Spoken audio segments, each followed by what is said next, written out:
तो दोस्तों, बात चल रही थी प्राचीन भारत का इतिहास की। और प्राचीन भारत के इतिहास में हम लोगों ने पढ़ लिया था, पहला वीडियो पढ़ लिया था जिसमें मैंने पढ़ा था पाषाण काल के बारे में, हाँ, पुरा पाषाण काल, मध्य पाषाण काल, नव पाषाण काल के बारे में और ताम्र पाषाण काल के बारे में पढ़ा था तथा उसमें जो इम्पोर्टेंट क्वेश्चन होते हैं उनको मैंने पढ़ा था। ठीक है, यहाँ पर क्या करेंगे, उसका दूसरा वीडियो प्राचीन भारत का इतिहास, जिसमें हम आग ऐतिहासिक काल के बारे में पढ़ेंगे, है ना, सिंधु घाटी सभ्यता के बारे में पढ़ाएंगे। और ये सारी स्लाइड हैं जिनको हमको आपको पढ़ाना है। ये ऐसी स्लाइड हैं जहां से आपको सारी चीजें मिल जाएंगी। ये सारे जितने भी क्वेश्चन आपके एग्जाम में बनते हैं वो सारे क्वेश्चन यहीं पर मिल जाएंगे, है ना। सारी इंपॉर्टेंट चीजें हैं। और इसके पश्चात में क्या करेंगे, जो सिंधु घाटी सभ्यता से रिलेटेड जितना भी चीज पढ़ाई गई ना, उसके 100 प्लस 200 क्वेश्चन करवा देंगे। बस इसके पश्चात में आपको ना कोई वीडियो दूसरा देखना पड़ेगा, ना आपको कोई चीज पढ़नी पड़ेगी। ये आपका पूरा टॉपिक क्लियर हो जाएगा। ठीक है, तो ये जो पीडीएफ है वो आपकी सुविधा के लिए बनाई गई है, जिससे आपको बार बार कोई वीडियो ना देखना पड़े और सारी चीज़ें आपकी कंप्लीट हो जाए। तो चलिए देरी न करते हुए हम लोग प्रारंभ करते हैं प्राचीन भारत का इतिहास। ठीक है,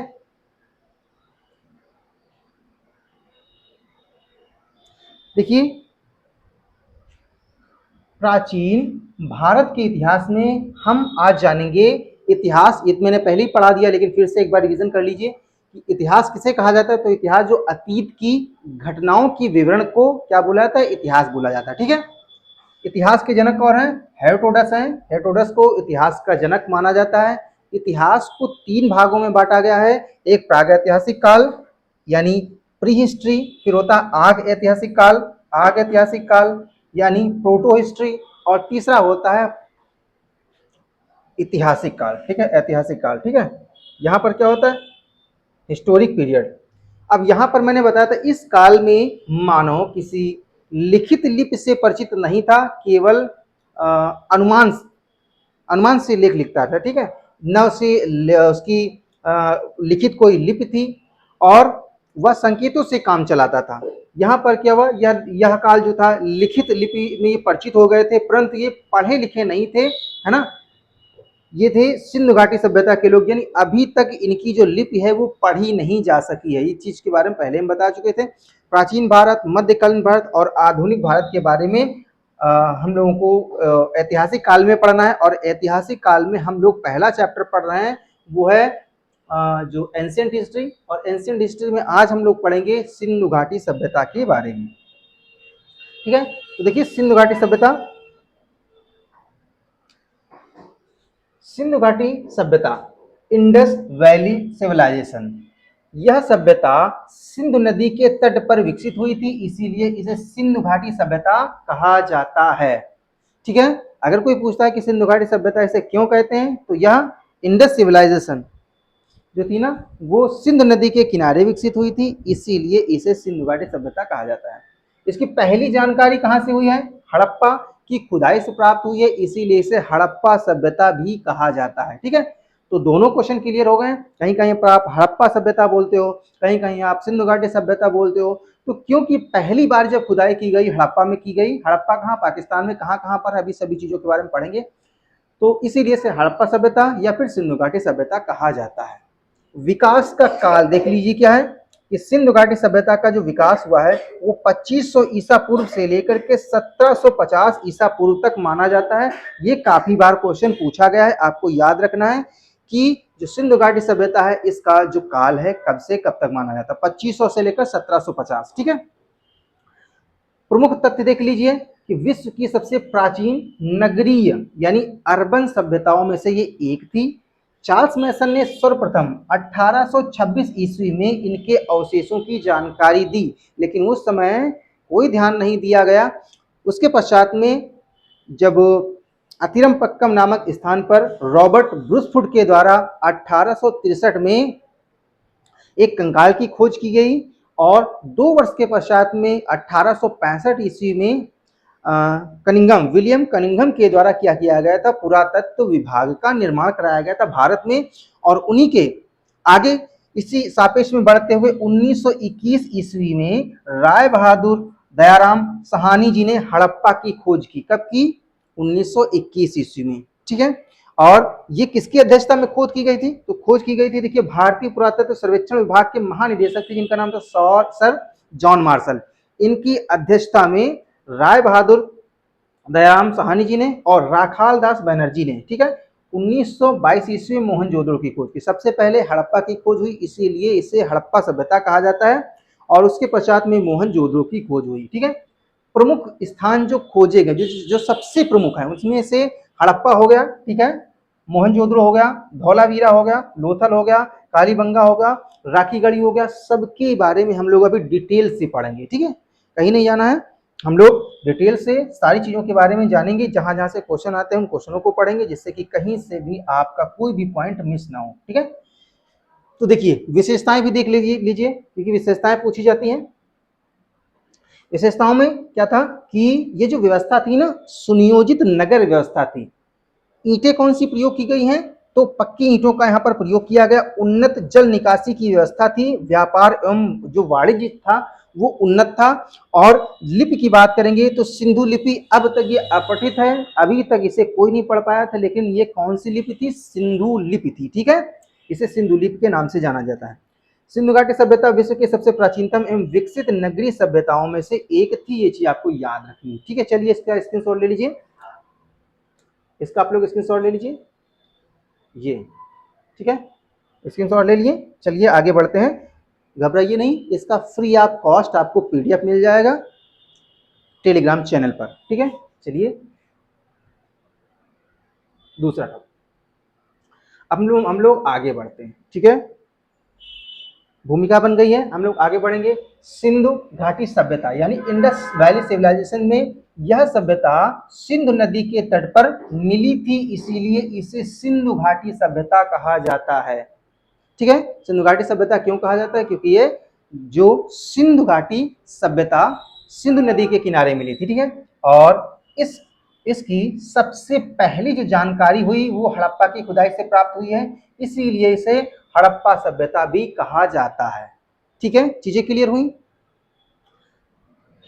सिंधु घाटी सभ्यता का विकास पूछा है, काफी बार पूछा जाता है। तो इसका जो विकास काल है ना, वो 2500 ईसा पूर्व यानी ईसा मसीह के जन्म से 2500 वर्ष पहले से लेकर के 1750 ईसा पूर्व तक माना जाता है। सिंधु घाटी सभ्यता शहरी सभ्यता थी, काफी बार ये क्वेश्चन पूछा जाएगा। तो ग्रामीण सभ्यता नहीं थी, है ना। अभी इसके बाद में वैदिक सभ्यता है कि वो ग्रामीण सभ्यता थी, ये लेकिन ये शहरी सभ्यता थी। चार्ल्स मैसन ने सर्वप्रथम 1826 ईस्वी में इसकी जानकारी दी और 1921 में बताया कि सर जॉन मार्शल की अध्यक्षता में दयाराम साहनी जी ने और राखाल दास बनर्जी ने हड़प्पा और मोहनजोदड़ो की खोज की, ठीक है। प्रमुख स्थान हड़प्पा, मोहनजोदड़ो, धौलावीरा, कालीबंगा, लोथल, राखीगढ़ी। क्षेत्रफल इसका कितना है? काफी बार पूछा जाता है। तो 12,96,000 वर्ग किलोमीटर। भारत, पाकिस्तान, अफगानिस्तान का जो भाग है वो सब आता है सिंधु घाटी सभ्यता में। सुनियोजित नगर व्यवस्था थी, पक्की ईंटों का प्रयोग किया गया था, जल निकासी के लिए उत्तम व्यवस्था थी, और जो लिपि थी वो सिंधु लिपि थी, इससे पहले हम बात कर चुके हैं। अब यहाँ पर कुछ चीजें आपको देखनी चाहिए। क्या महत्व क्या है? देखिए, मानव का विकास आदि मानव से आधुनिक मानव तक हुआ, ठीक है। पाषाण काल मानव इतिहास का सबसे प्राचीन काल रहा है। सिंधु सभ्यता विश्व की प्राचीनतम शहरी सभ्यताओं में से एक है। लिखित इतिहास से हमें अतीत की घटनाओं की सटीक जानकारी मिलती है, ठीक है। तो इन चीजों के बारे में हम लोग पहले समझ चुके हैं। चलिए हम कहाँ कहाँ इसके बाद में खुदाई हुई, है ना, किन किन चीजों की प्राप्त हुई, इन चीजों को हम पढ़ लेते हैं। सिंधु घाटी सभ्यता का विस्तार क्षेत्र हम लोग पढ़ लेते हैं, कहाँ कहाँ ये विस्तारित थी सभ्यता, है ना।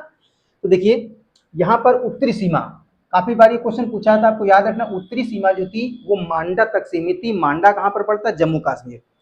तो ये उत्तरी सीमा की बात हो गई। उत्तरी सीमा कहाँ? मांडा, जम्मू कश्मीर। अब इधर चले आइए आप दक्षिण में। जो दक्षिणी सीमा थी वो थी दैमाबाद, है ना, और वो थी महाराष्ट्र में, ठीक है। क्लियर हुआ? यानी जम्मू कश्मीर से लेकर के महाराष्ट्र यानी दैमाबाद में। अब चले आइए इधर पश्चिम साइड में। तो पश्चिमी जो सीमा थी वो थी सुतकांगे डोर, जो कि बलूचिस्तान पाकिस्तान में पड़ती है, जिसे अफगानिस्तान के जो लोग हैं वो अपना हिस्सा मानते हैं, और उसके लिए युद्ध भी चल रहा है। तो ये बलूचिस्तान हो गया। ठीक है, अगर पूर्वी सीमा की बात करेंगे तो आप चले आएंगे आलमगीरपुर। ये आलमगीर का पुर कहाँ पड़ता है? ये उत्तर प्रदेश में पड़ता है ना, यहां तक सीमित थी। तो देखिए यहां से क्वेश्चन अगर आएगा तो आपको ये क्वेश्चन कर लेना। ठीक है, कहां कहां तक इसकी सीमा थी। सीमाओं का विस्तार देखो, सिंधु घाटी सभ्यता का जो विस्तार था भारत, पाकिस्तान, अफगानिस्तान के भागों तक फैला हुआ था, है ना। उत्तरी सीमा देखो बताया गया कहां था? मांडा जम्मू कश्मीर, दक्षिण सीमा दैमाबाद महाराष्ट्र, पूर्वी सीमा कौन सी? आलमगीर उत्तर प्रदेश और कांगीडोर बलूचिस्तान। ठीक है, चीजें समझ में आ रही हैं? पीडीएफ आपको मिल जाएगी, टेंशन नहीं लेना है। वीडियो को लगभग अगर 2 बार देखोगे ना तो सारी चीजें क्लियर हो जाएंगी, है ना। हड़प्पा, मोहनजोदड़ो, धौलावीरा, लोथल, कालीबंगा, राखीगढ़ी, सुतकांगेडोर, आलमगीर, मांडा, दैमाबाद, ये क्या है? ये स्थल हैं जहां पर सिंधु घाटी सभ्यता की खोज की गई। लिपि की बात करें तो सिंधु लिपि का प्रयोग किया गया था, जो कि अभी तक अपठित है। इस लिपि में लगभग 400 से लेकर के 600 तक चिन्ह शामिल हैं। अब तक की सबसे प्राचीन लिपियों में से एक है। इस सभ्यता की लिपि दाएं से बाएं लिखी जाती थी। ये काफी बार क्वेश्चन पूछा गया, आपको याद रखना। दाएं से बाएं, यानी कहने का अर्थ जिस प्रकार से उर्दू लिखी जाती है ना, वैसे ही दाएं से बाएं लिखी जाती थी। ठीक है, यह सभ्यता नदियों के किनारे स्थित उपजाऊ मैदानों में विकसित हुई थी। इस सभ्यता के लोग कृषि कृषि पशुपालन, व्यापार, शिल्प कला में निपुण थे। यह जो सभ्यता थी सुनियोजित नगर और उत्तम जल निकासी व्यवस्था के लिए प्रसिद्ध थी। ठीक है, अगर इसमें अतिरिक्त जानकारी में क्या क्या है देखिए, सिंधु का विस्तार, सिंधु घाटी सभ्यता का विस्तार 12,96,000 किलोमीटर है। ठीक है, वर्ग किलोमीटर है। यह सभ्यता विश्व की सबसे प्राचीनतम नगरीय सभ्यताओं में से एक है ना। और यहाँ पर ये तो पहले ही बात, सिंधु का ये काफी बार क्वेश्चन आया कि सिंधु जो घाटी सभ्यता है इसका आकार कैसा है? तो आकार कैसा? त्रिभुजाकार है। आपको याद रखना, आकार इसका त्रिभुजाकार है। ठीक है,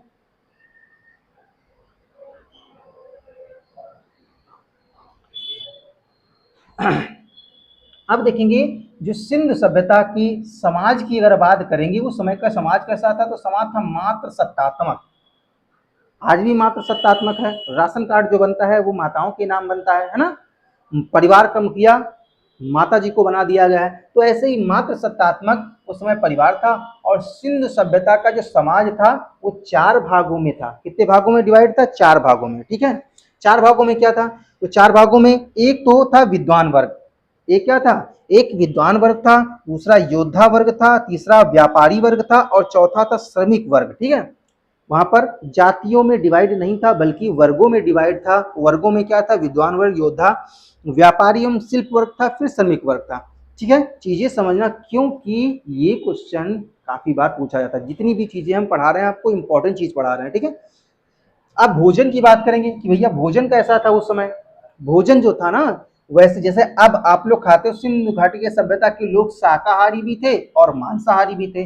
दोनों प्रकार का भोजन करते थे। शाकाहारी भोजन भी करते थे और मांसाहारी यानी दाल चावल, है ना, रोटी सब्जी ये भी खाते थे। इसके अतिरिक्त मांस भी खाते थे।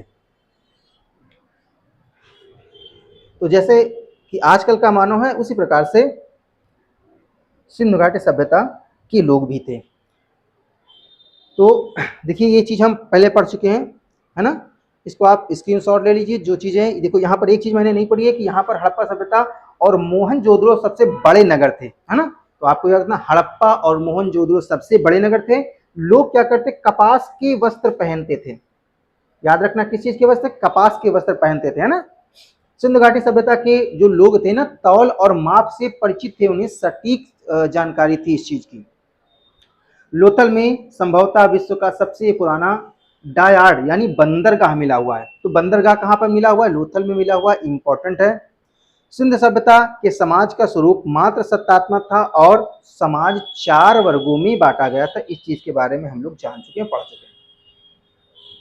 ठीक है, अब इंपॉर्टेंट चीज क्या है देखिए, यहां से क्वेश्चन पूछा जाता है। क्या है क्वेश्चन? क्वेश्चन आता है कि सिंधु घाटी सभ्यता में सवाधान, सवाधान में शव को दफनाने की कितने प्रकार थे, किस किस प्रकार से दाह संस्कार किया जाता था। तो देखिए, सिंधु घाटी सभ्यता के लोग अपने जो उनके मृतक लोग होते थे उनको 3 प्रकार से इनका अंतिम संस्कार करते थे, है ना। 2 प्रकार अब भी होता है, 3 प्रकार से वो करते थे। पहला पूर्ण समाधान। ठीक है, पूर्ण समाधान में क्या होता है? मृतकों को कच्छ में दफनाने की परंपरा का पूर्व समाधान कहा जाता था। यानी एक प्रकार से जिस प्रकार से अब मृतकों को दफनाने के लिए गड्ढा खोदा जाता है, गड्ढे में खोद करके जो मृतक व्यक्ति है उसको दफना दिया जाता है। तो ये जो उदाहरण स्थल मिला हुआ हड़प्पा, मोहनजोदड़ो और कालीबंगन में मिला हुआ है, यहाँ पर पूर्ण समाधान किया जाता था। दूसरा देखो क्या है, आंशिक समाधान। इसमें क्या होता है, इसमें मृतक के शरीर को जंगल में रख देना। जब कोई व्यक्ति मर जाता है तो उसको जंगल में रख दिया जाता है। जब जंगल में रख दिया जाता है तो वहां पर क्या होता है, वहां पर पशु पक्षी आते हैं, जानवर आते हैं, जंगल वाले जानवर आते हैं और उसके मांस को, जो मरा हुआ व्यक्ति है उसके मांस को खा जाते हैं। तो उसकी हड्डियां बच जाती हैं। जब हड्डियां बच जाती हैं तो उसको क्या किया जाता है, ये उसको बाद में दफना दिया जाता है, हड्डियों को दफना दिया जाता है। जिससे कि उस समय के जो लोग थे उनकी सोच थी कि जो मनुष्य का मांस है ना वो भी जानवरों के या फिर जो है पक्षियों के काम आ जाता है ना। तो जैसे हम लोग दान करते हैं, अभी भी जो लोग हैं वो दान करते हैं, उसी प्रकार से लोग दान के हिसाब से क्या करते थे, आंशिक समाधान होता था। रोपण और लोथल में ये चीज पाई गई है। दाह संस्कार होता है, जैसे जलाने की परंपरा है, तो आज भी वही परंपरा चली आ रही है। तो ये जो पहला नंबर और तीसरा नंबर ये आज भी है, ये आंशिक समाधान आजकल देखने को नहीं मिलता है। मृतकों को जलाने की परंपरा को दाह संस्कार बोला जाता था। लोथल और कालीबंगन इस प्रकार देखा जाता है, जब व्यक्ति मर जाता था ना तो उसको क्या किया था, दफना दिया जाता था, वो जला दिया जाता था। तो ये कहाँ पर होता था, ये होता था लोथल और कालीबंगन में। ठीक है, देखिए विशेष तथ्य के बारे में यहाँ पर देख लीजिए। सिंधु सभ्यता के लोगों में परलोक विश्वास होने के प्रमाण मिले, यानी उसे परलोक में विश्वास था। कब्रों के साथ में मिट्टी के बर्तन मिले हैं, आभूषण मिले हैं, हथियार मिले और अन्य वस्तुएं भी मिली हैं। कुछ कब्रों में मनकों की माला मिली हुई है। मनकों की माला क्या है, तो ये जो आभूषण थे ना उनकी माला मिली हुई है। शंख, कंगन, तांबे के उपकरण भी मिले हुए हैं। इससे यह पता चलता है कि मृतकों के प्रति उनके मन में सम्मान और श्रद्धा थी, है ना। कालीबंगन में अग्निकुंड जैसे अवशेष मिलने से दाह संस्कार के प्रमाण देखने को मिलते हैं। ठीक है, अब और कुछ चीजें हैं, देखिए कि हड़प्पा से मिली कब्रों से ऐसा प्रतीत होता है कि पूर्व पश्चिम दिशा में शव रखे जाने की परंपरा, यानी पूर्व और पश्चिम दिशा में। अभी कैसे रखते हैं, अभी उत्तर और दक्षिण दिशा में रखते हैं, लेकिन पूर्व और पश्चिम दिशा में शव रखने की परंपरा थी। कई कब्रें आयताकार, लंबवताकार और गोलाकार भी मिली हुई हैं। सामूहिक स्थलों पर सामूहिक कब्रें मिली हैं, जिससे एक साथ कई व्यक्तियों के दफनाने जाने की परंपरा को देखने को मिला है। ठीक है, तो इस प्रकार से ये जो बात हो गई वो हो गई ये पूर्ण समाधान, आंशिक समाधान, है ना, और दाह संस्कार की। अब हम लोग पढ़ लेंगे नगर योजना। इंपॉर्टेंट है, नगर योजना बहुत इंपॉर्टेंट है। अब यहाँ पर देखिए क्या है, उस समय का जो समाज था, समाज के बारे में हम लोगों ने पढ़ लिया, लोग खाने में कैसे क्या यूज करते थे उसके बारे में पढ़ लिया। लेकिन नगर व्यवस्था सबसे जो जरूरी है वो है नगर व्यवस्था। देखिए नगर नियोजन कैसा था। सिंधु सभ्यता के नगर विश्व के प्राचीनतम सुनियोजित नगर थे, है ना, बहुत ही सुनियोजित, ग्रिड पद्धति पर आधारित। यानी ग्रिड पद्धति पर आधारित क्या मतलब है कि जो सड़कें थी वो 90 डिग्री पर काटती थी। तो प्राचीनतम सुनियोजित नगर मिले हुए हैं। हड़प्पा और मोहनजोदड़ो में मकानों के निर्माण में सामान्यतः पक्की ईंटों का प्रयोग किया गया है। ठीक है, अधिकतर पक्की ईंटों का प्रयोग किया गया है। सिंध सभ्यता में जो मकान के दरवाजे होते थे ना, मुख्य सड़कों की ओर ना खुलकर पीछे गलियों में खुलते थे। क्यों, क्योंकि जब पीछे गलियों में खुलेंगे ना तो वहां पर भीड़ नहीं, यानी रोड पर जो है भीड़ नहीं होती थी। तो जो मकान के जो दरवाजे थे वो कहाँ पीछे थे। सिंध सभ्यता में सर्वाधिक चौड़ी सड़कें मोहनजोदड़ो से प्राप्त हुई हैं, जिसकी चौड़ाई लगभग 10 मीटर तक थी। ठीक है, तो 10-10 मीटर की जो पक्की सड़कें हैं वो देखने को मिली है कहाँ पर, मोहनजोदड़ो में सबसे चौड़ी सड़क देखने को मिली है।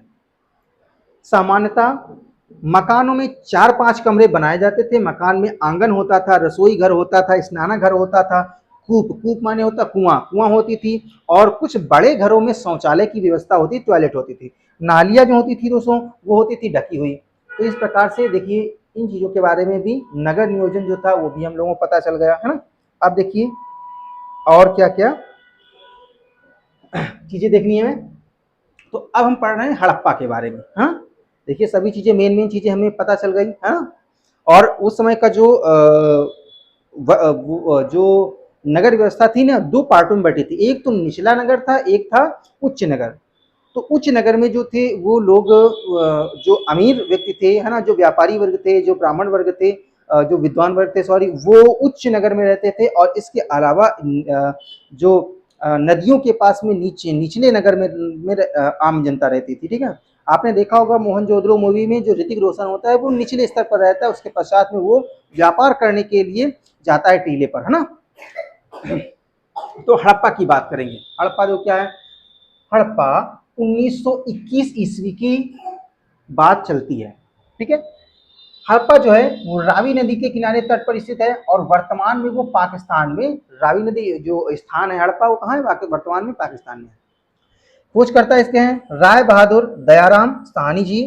खोज हुई थी इसकी 1921 में, है ना।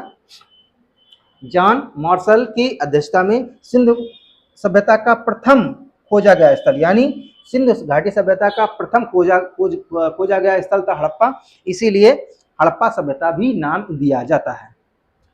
इसी के नाम पर इसे हड़प्पा सभ्यता कहा जाता है। यहाँ से विकसित नगर योजना के प्रमाण मिले हुए हैं। यह एक प्रमुख व्यापारिक एवं सांस्कृतिक केंद्र था। ठीक है, क्या क्या मिला हुआ है, यहां से क्वेश्चन आता है।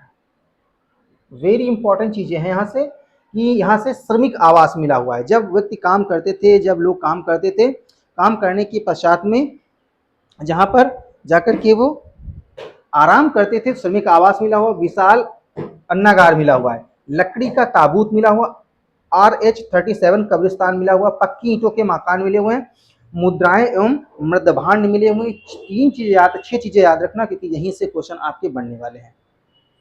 ठीक है, तो यहाँ पर चीजें बता दी गई हैं। दयाराम साहनी खोज करता है 1921 रावी नदी पाकिस्तान, है ना, दयाराम साहनी रावी। ठीक है, चलिए।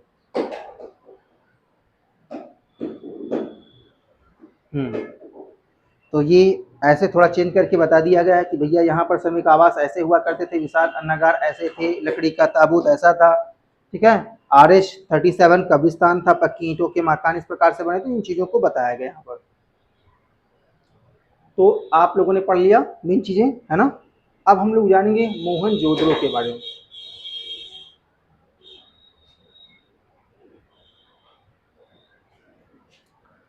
मोहनजोदड़ो के बारे में हम लोग देखेंगे।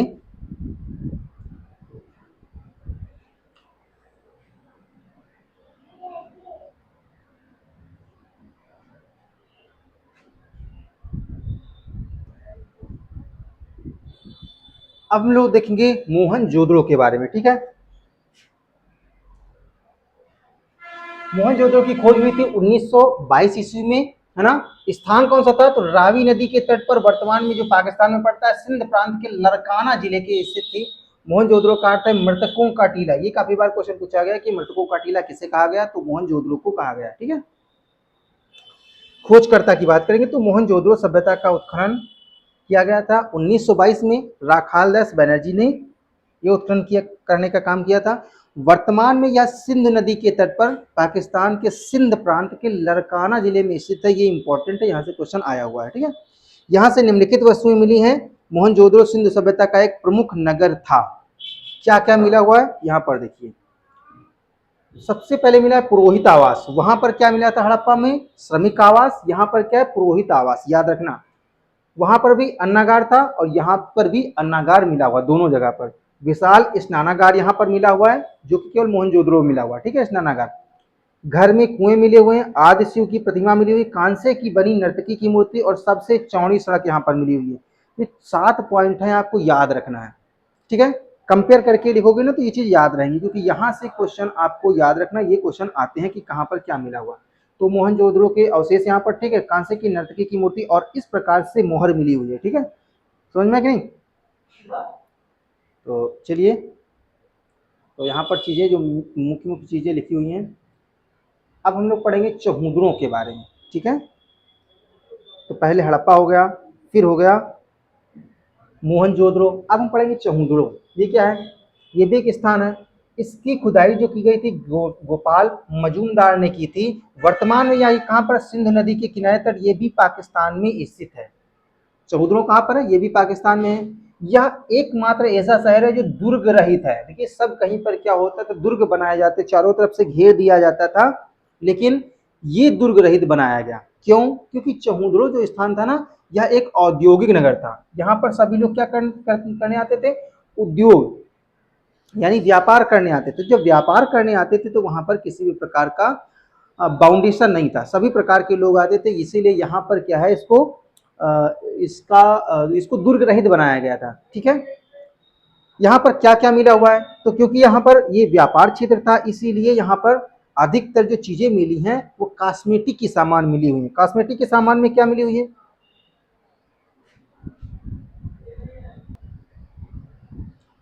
तो यहाँ पर कॉस्मेटिक की सामान मिली हुई है। इसमें से लिपस्टिक मिली हुई है, ऐसे शीशा कंघा, ऐसा शीशा मिला हुआ है, कंघा मिला हुआ है, मनके मिले हुए। मनके क्या है, तो मनके आभूषण होते हैं, आभूषण मिले हुए हैं। इस प्रकार की गुड़िया मिली हुई है ना।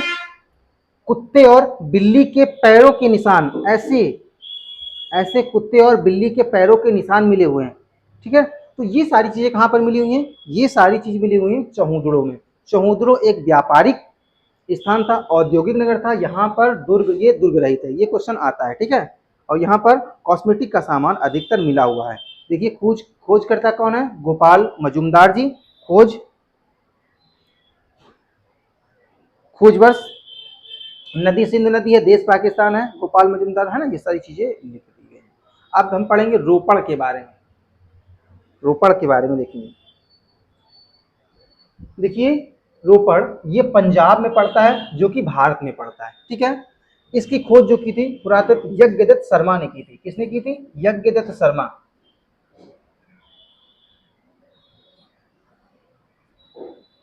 यज्ञदत्त शर्मा ने इसकी खोज की थी। यहां से प्राप्त वस्तुएं सिंधु सभ्यता की विकसित चरण का प्रमाण देती हैं। यह स्थल हड़प्पा सभ्यता के उत्तरकालीन चरण में भी आबाद रहा। यह सबसे लास्ट तक ये बना रहा, अपनी स्थिति में बना रहा। यहाँ की निम्नलिखित वस्तुएं मिली, क्या मिले, यहाँ पर मानव के साथ कुत्ते के दफनाए जाने के प्रमाण मिले हुए, जो कि काफी बार क्वेश्चन पूछा गया। कहाँ मिला हुआ, रोपड़ में। याद रखना क्वेश्चन इस प्रकार से बनता है कि कहाँ पर कुत्ते के साथ, मानव के साथ में कुत्ते को दफनाए जाने के प्रमाण मिले हैं, तो आपका उत्तर होगा रोपड़। ठीक है, नवपाषाण काल में भी ऐसे ही 100 दफनाए जाने की परंपरा देखने को मिली है। यहाँ से उत्तम गुणवत्ता की पकी हुई ईंटें मिली हुई, कहाँ से, रोपड़ में। यहाँ पर मन के, है ना, और मनके का मतलब होता है जो कीमती पत्थर से जो गहने बनाए जाते हैं, आभूषण बनाए जाते हैं, उनको मनका बोला जाता है। महत्वपूर्ण चीजें यहाँ पर क्या है, रोपड़ हड़प्पा सभ्यता का उत्खनन स्थल है, या सिंधु सभ्यता के हड़प्पा काल, उत्तर हड़प्पा काल का ऐतिहासिक यानी मौर्य काल तक आबाद रहा ये, या सतलज नदी के किनारे स्थित है। ठीक है, यह उत्तर पश्चिम भारत का एक महत्वपूर्ण पुरातात्विक स्थल है ना। तो यज्ञदत्त शर्मा, पंजाब, सतलज नदी और रोपड़, मानो प्लस कुत्ता दफनाए जाने के प्रमाण मिला हुआ, इंपॉर्टेंट है। अब हम बात करेंगे कालीबंगा की। ठीक है, कालीबंगा,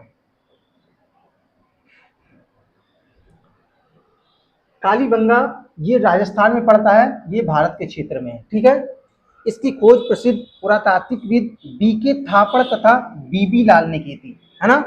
वर्तमान में यह राजस्थान तथा राजस्थान राज्य के घग्गर नदी के किनारे स्थित है।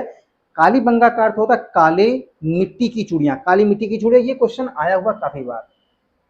यह हड़प्पा स्थल स्थल हड़प्पा सभ्यता के उत्तरकालीन चरण में भी यह भी आबाद रहा। यहाँ से निम्नलिखित महत्वपूर्ण वस्तुएं प्राप्त हुई हैं। कौन कौन सी, ये राजस्थान में घग्गर नदी के किनारे, है ना, याद रखना है आपको। कौन कौन चीजें मिली हुई हैं,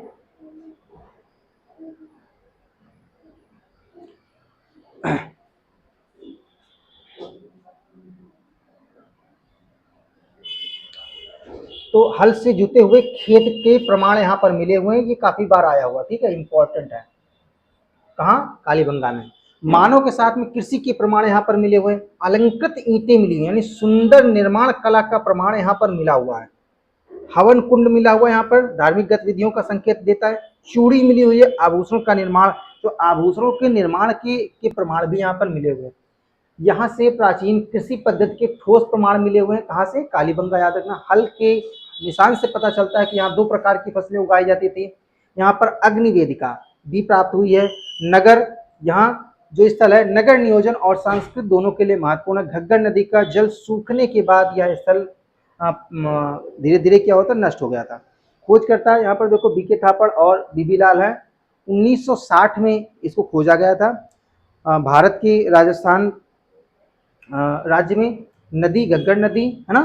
तो इस प्रकार से यहाँ से इंपॉर्टेंट क्या है, तो हल के निशान, हवन कुंड, चूड़ी और अलंकृत ईंट है ना, ये कालीबंगा में मिले। यही चीजें क्या है, इंपॉर्टेंट है। अब हम पढ़ेंगे सुरकोटता। सुरकोटता बहुत ही इंपॉर्टेंट है, यहाँ से एक क्वेश्चन तो आता ही आता है। तो सुरकोटता क्या है, ये कहाँ पर मिला, तो ये गुजरात में मिला हुआ है। गुजरात कहाँ, भारत में, ठीक है। परिचय देखिए, इसका उत्खनन जो किया था जगपति जोशी ने करवाया था, ठीक है। वर्तमान में यह गुजरात में स्थित है। हड़प्पा सभ्यता का एक महत्वपूर्ण स्थल है। यहाँ से निम्नलिखित वस्तुएं मिली है। ये देखिए, इस प्रकार की वस्तुएं यहाँ पर मिली हुई हैं। ये क्या है, तो देखिए क्वेश्चन क्या बनता है।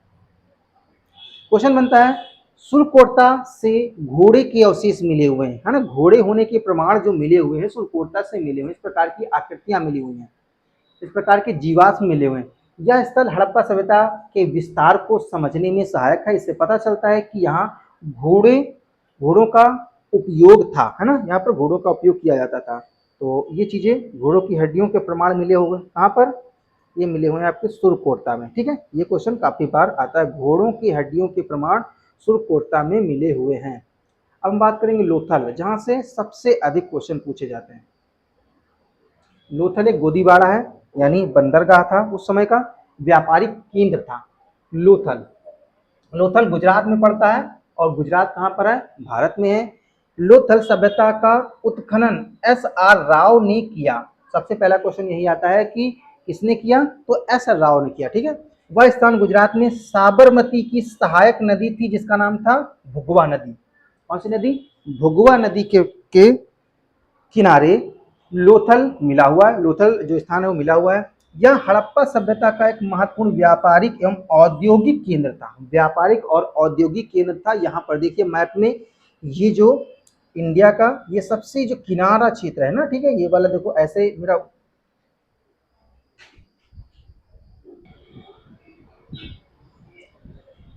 तो यहाँ पर देखिए, तो ये देखिए, ये जो स्थान है लोथल है, और ये भोगवा नदी के किनारे है, ठीक है, गुजरात में है। यहाँ से निम्नलिखित वस्तुएं मिले, क्या मिला, बंदरगाह, यानी ये क्या था, बंदरगाह क्षेत्र था और व्यापारिक क्षेत्र था। यहाँ पर अंतरराष्ट्रीय व्यापार किया जाता था। यहाँ पर यहाँ का आयताकार गोदीवाड़ा, नहीं, जो डाक यार्ड विश्व का सबसे प्राचीनतम गोदीवाड़ा माना जाता था, यानी बंदरगाह माना जाता है। मणिक और मोतियों के अवशेष यहाँ के मानक निर्माण के साक्ष्य मिले हुए हैं। मुद्राएं, अनेक मोहरे एवं उन पर लिपि के चिन्ह प्राप्त हुए हैं। मृदभांड यहाँ से प्राप्त हुए हैं, ठीक है, यानी विभिन्न प्रकार के सुंदर मृदभांड यानी मटके प्राप्त हुए हैं, ठीक है।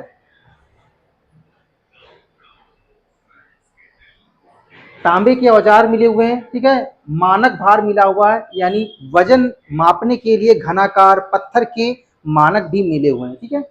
लोथल की विशेषताएं, यह एक विकसित नगर था जिसकी योजना सुनियोजित थी। यहाँ एक गोदीबाड़ा था, डॉकयार्ड था, समुद्र व्यापार के लिए बनाया गया था, ठीक है। यहाँ मनकों के निर्माण एवं शंख उद्योग का प्रमुख यह केंद्र था। यहाँ यह स्थान मेसोपोटामिया तक होने वाले व्यापार के लिए प्रसिद्ध था। यह कृषि, व्यापार, शिल्प और नौवहन में उन्नत था, ठीक है। तो ये स्थान है गुजरात, भोगवा नदी के किनारे, जो साबरमती की सहायक नदी है। ये भी क्वेश्चन आता है। उत्खनन करता है एस.आर. राव है, और खोज वर्ष जो है इसका 1954 से लेकर के 62 तक किया गया था, ठीक है।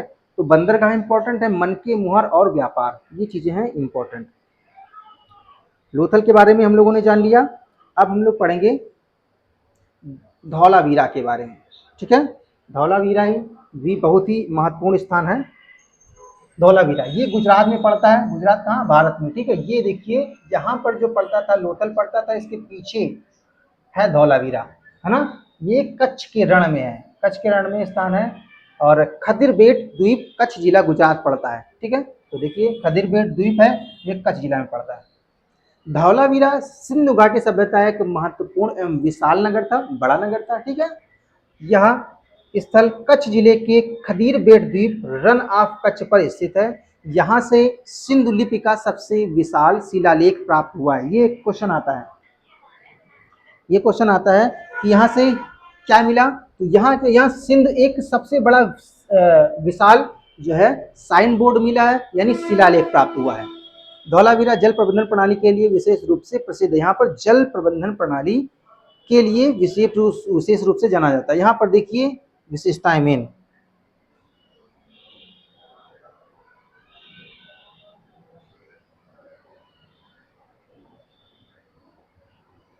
वीडियो को दोस्तों अभी तक अगर आपने लाइक नहीं किया है तो प्लीज़ वीडियो को लाइक कर दीजिए और चैनल को कर लीजिए सब्सक्राइब, क्योंकि ऐसा वीडियो आपको नहीं मिलेगा। ठीक है, सारी चीज़ें यहाँ पर बताई गई हैं। इसके पश्चात में 100+ क्वेश्चन आपके करवा देंगे और ये पूरा टॉपिक हो जाएगा आपका कंप्लीट। तो वीडियो नेक्स्ट तभी मिलेगा जब आप चैनल को सब्सक्राइब करेंगे और बेल आइकन ऑन कर लेंगे। ठीक है, धौलावीरा की प्रमुख विशेषताएं देखिए। यह नगर 3 भागों में विभाजित किया गया था। पहला क्या था, दुर्ग। पहले दुर्ग, मध्य नगर और निचला नगर, तो 3 भागों में डिवाइड था। एक तो था दुर्ग नगर, एक मध्य नगर और निचला नगर। ठीक है, याद रखना धौलावीरा के बारे में, ये काफी बार क्वेश्चन आया हुआ है। यहाँ बड़े बड़े जलाशय है ना एवं नहरों का उन्नत जल प्रबंधन तंत्र मिलता है। ठीक है, इंपॉर्टेंट है। यहाँ से सिंधु लिपि का विशाल शिलालेख भी प्राप्त हुआ है, जिसमें 10 चिन्ह अंकित हैं। ये क्वेश्चन आता है, कितने अंक हैं, 10 चिन्ह अंकित है इसमें। पत्थरों से निर्मित भवनों के अवशेष मिले हैं जो इसे अन्य हड़प्पा स्थलों से अलग बनाते हैं। देखिए सब कहीं पर यूज किया गया था क्या, घर बनाने के लिए पक्की ईंटों का उपयोग किया गया था, लेकिन यह एक स्थान ऐसा है जहां पर पत्थरों से निर्मित भवन मिले हुए हैं, बड़े बड़े पत्थरों से घर बनाए गए थे। यह स्थल लगभग 100 हेक्टेयर क्षेत्र में फैला हुआ है। धौलावीरा को यूनेस्को विश्व धरोहर स्थल का दर्जा 2021 में से प्राप्त हो गया था। ठीक है, तो ये सारी चीजें इंपॉर्टेंट है धौलावीरा के लिए। खोजकर्ता कौन है, जगपत जोशी हैं। 67 से 68 में इसकी खोज हुई है ना। गुजरात के कच्छ जिले में है ना। मनहर यानी मानसरोवर झील में ये सहायक नदी है, निकटतम नदी। लगभग 100 हेक्टेयर भूमि है इसमें और लगभग 3000 ईसा पूर्व से लेकर के 1500 ईसा पूर्व तक इसका समय काल था। ठीक है, धौलावीरा का सबसे ज्यादा जो महत्व है वो है जल प्रबंधन प्रणाली, बहुत ही उत्तम थी। ठीक है, सिंधु सभ्यता के योजना बद्ध नगरों का श्रेष्ठ उदाहरण है। सिंधु लिपि के अध्ययन के महत्वपूर्ण योगदान है यहाँ पर धौलावीरा में। व्यापार, शिल्प, कृषि और प्रशासनिक व्यवस्था में ये उन्नत था। ठीक है, तो देखिए धौलावीरा क्यों इंपॉर्टेंट है। धौ में होता है धरोहर है ना, लो में होता है लिपि, लिपि का विशाल शिलालेख। दो चीजें आपको शॉर्ट ट्रिक में पता चल गई। प्लस वीरा माने होता है जल प्रबंधन में वीर। 3 चीजें आपको याद रखनी है। धौ में होता है धरोहर, लो में होता है लिपि का विशाल शिलालेख और वीरा माने होता है जल प्रबंधन में वीर। इतनी चीजें याद रखेंगे आपको ये सारी चीजें क्लियर रहेंगी। ठीक है, यहाँ से क्वेश्चन बनते हैं। अन्य महत्वपूर्ण तथ्यों के बारे में हम लोग देख लेंगे। अन्य महत्वपूर्ण इंपॉर्टेंट तथ्य यहाँ देखेंगे। सिंध सभ्यता को हड़प्पा सभ्यता या सैंधव सभ्यता या कांस्य युगीन सभ्यता या सिंधु घाटी सभ्यता 4 नामों से जाना जाता है। ठीक है, कितने नामों, 4 नामों। आप चाहे हड़प्पा सभ्यता का, सिंधु घाटी सभ्यता, सैंधव सभ्यता बोलो या कांस्य युगीन सभ्यता भी बोल सकते हो। ठीक है, सिंध सभ्यता की जो लिपि थी भाव चित्रात्मक थी, जो कि दाएं से बाएं लिखी जाती थी। सारे पॉइंट इंपॉर्टेंट हैं और अभी तक ये पढ़ी नहीं जा सकी है। सैंधववासी विश्व में कपास के प्रथम उत्पादक थे। ये इंपॉर्टेंट है, प्रथम उत्पादक थे। ठीक है, इसीलिए यूनानियों ने कपास का नाम सिंडन रखा था। क्या रखा था, सिंडन। इसका सिंडोन नाम रखा था, जिसका अर्थ है सैंधव वासियों की उपज, सैंधव वासियों की उपज। ठीक है, सिंधु घाटी सभ्यता के लोग कृषि भी करते थे, पशुपालन भी करते थे, परंतु उसका मुख्य व्यवसाय जो वो था व्यापार। क्या मुख्य व्यवसाय था, मुख्य व्यवसाय था व्यापार। जो सभ्यता के लोग माप तौल से परिचित थे। ठीक है, ये जो सभ्यता के लोग थे माप तौल से परिचित थे। सैंधव सभ्यता में नगर नियोजन बहुत ही उत्तम था। सड़कों की जल निकासी तरीके से बनाया गया था। यह सभ्यता 3300 ईसा पूर्व से लेकर के 1300 ईसा पूर्व तक विकसित रही। ठीक है, कुछ अन्य चीजें भी हैं, इनको हम लोग देख लेंगे।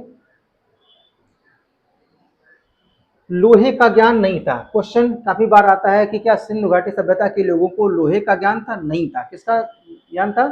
कांसे का ज्ञान था। भाई तांबा तो पहले ही आ गया था, ताम्र युगीन जब हम लोग पढ़े थे, है ना। तांबे का यूज तो पहले करना सीख गए थे, लेकिन अब इसमें क्या आया था, इसमें तांबे से की जो मिक्स धातु कांसे है ना, कांसा आ गया था।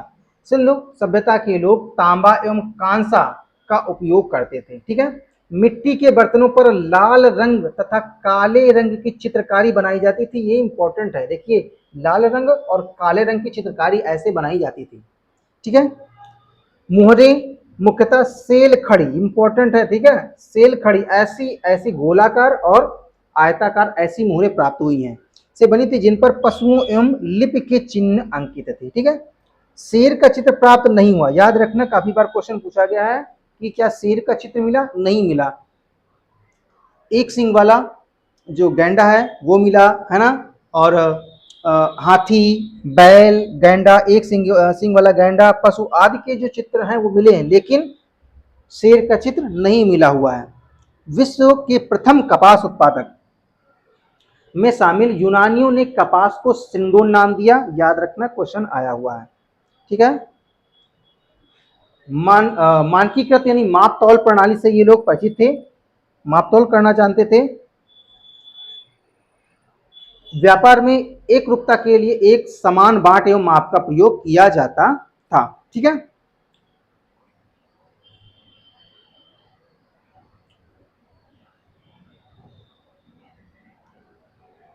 7 नंबर में लिखा हुआ है मोहनजोदड़ो का महान स्नानागार, है ना, ग्रेट बाथ जो है इस सभ्यता का सबसे प्रसिद्ध और विशाल संरचना है। सबसे विशाल संरचना कौन सी है? तो वो है स्नानागार। इस प्रकार से जो कुंड बना हुआ है नहाने के लिए, वो स्नानागार सबसे प्राचीनतम है।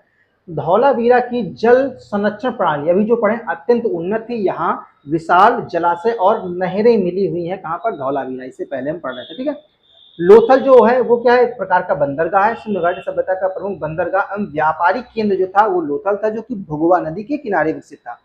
कालीबंगा से रिलेटेड क्या है? कालीबंगा से जुते हुए खेतों के प्रमाण मिले हुए जो कि प्राचीन कृषि पद्धति को दर्शाते हैं। तो यहाँ पर याद रखना, कालीबंगा में क्या है? जुते हुए खेतों के प्रमाण, और कालीबंगा में काली मिट्टी की चूड़ियां। सिंधु लिपि क्या है? आज तक अपठित है, अब तक कोई भी इसे पढ़ नहीं सका है। ये सिंधु लिपि है। 12 में पूछा गया, 12 में पूछा गया, सिंधु सभ्यता विश्व की प्रथम सुव्यवस्थित नगरीय सभ्यताओं में से एक थी, जिसकी नगर योजना एवं व्यवस्थित उत्कृष्ट थी। ठीक है। उन्नत नगर नियोजन व्यवस्थाएं थी, विकसित व्यापारिक साधन थे, मानकीकृत माप तौल से लोग परिचित थे, रहस्यमय इनकी लिपि थी, अभी तक पढ़ा नहीं जा सका है। और यही है सिंधु घाटी सभ्यता का राज। सारी चीजों को हम लोगों ने अच्छी तरीके से पढ़ लिया है। क्या करना है? वीडियो को आपको 2 बार देखना है। अगर आपको किसी और चीज को ना देखना पड़े, अच्छी तरीके से समझ में आए, तो वीडियो को आपको 2 बार देखना है। और उसके पश्चात में क्या करना, अभी इसके बाद में जो वीडियो आएगा जिसमें हम लोग 100+ क्वेश्चन करवाएंगे, इतना आप पढ़ लोगे कोई भी एग्जाम हो आसानी से निकल जाएगा। ठीक है। तो अगर अगर अभी तक आपने वीडियो को लाइक नहीं किया है तो दोस्तों वीडियो को लाइक कीजिए और चैनल को कर लीजिए सब्सक्राइब और शेयर भी कर दीजिए, क्योंकि आपका जो लाइक होता है, आपका जो सब्सक्राइब होता है, वो हमारा मनोबल बढ़ाता है। और अगर मेरा मनोबल बढ़ाओगे तो मैं इसी प्रकार से अच्छे कंटेंट से आपको दूंगा।